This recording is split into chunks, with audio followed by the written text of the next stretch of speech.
आता उद्याच्यालाच त्या वाघाचं बघायला लागेल आपल्याला. उद्या येतो म्हणलाय, त्यांची टीम आहे.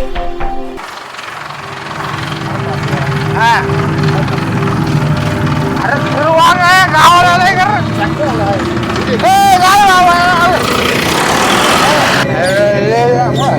अरे असलं असलं वाघ साहेब तर म्हणून गेलाय.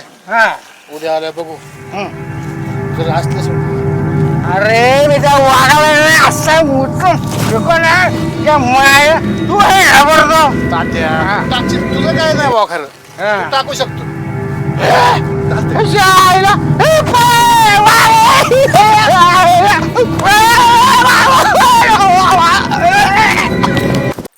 म्हणला काय पोरा स्वरांचा नादे पुरा केला त्याला मानलं पाहिजे.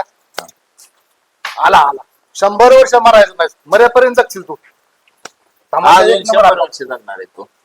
समस्या आणलं मी साहेब बसा. गावात खुर्च्या बिडच्या आहेत का हे नाही आमच्या गावची चावडी आहे, पारावरची चर्चा. अच्छा आमच्या चावडीची. बर आता खुर्च्या झालं होत्या आम्ही, आणलं पण खुर्च्या नेल्या असं आलं का चोरांनी.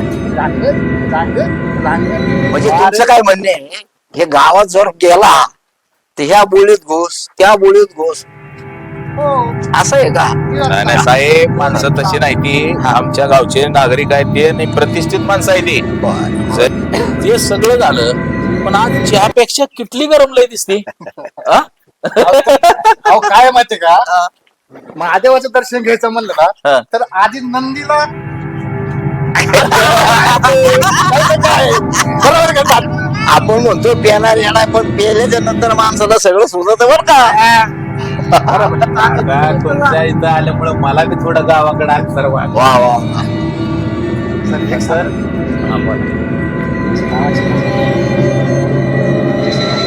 तुमच्याकडे आलो तर आम्हाला बी जरा थोडस बरं वाटलं की खरंच हे शहरातली हवा, बाहेरची हवा आणि आपल्या खेड्यातली हवा, शहरातली माणसं, खेड्यातली माणसं, जमीन आसमान फरक आहे हो.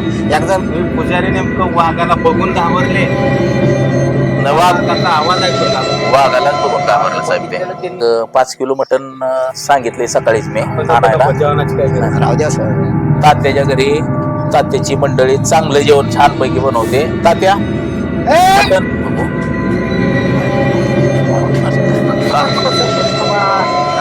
अण्णा काय हे लावलंय घरी. चला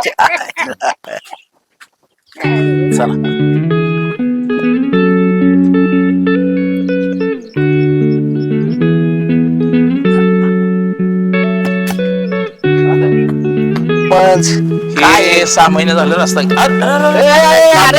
हळू हळू बाबा हे आदमी हळू. अण्णा तात्यावर लक्ष देवा. इकडेच दिसला होता साहेब. आयुष्य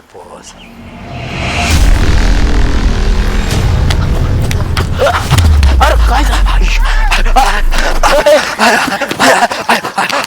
सुद्धा नाही म्हणते.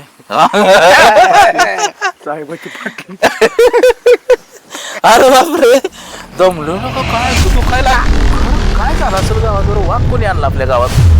बरं सांगू का सगळ्यांना हा. आता माझं तर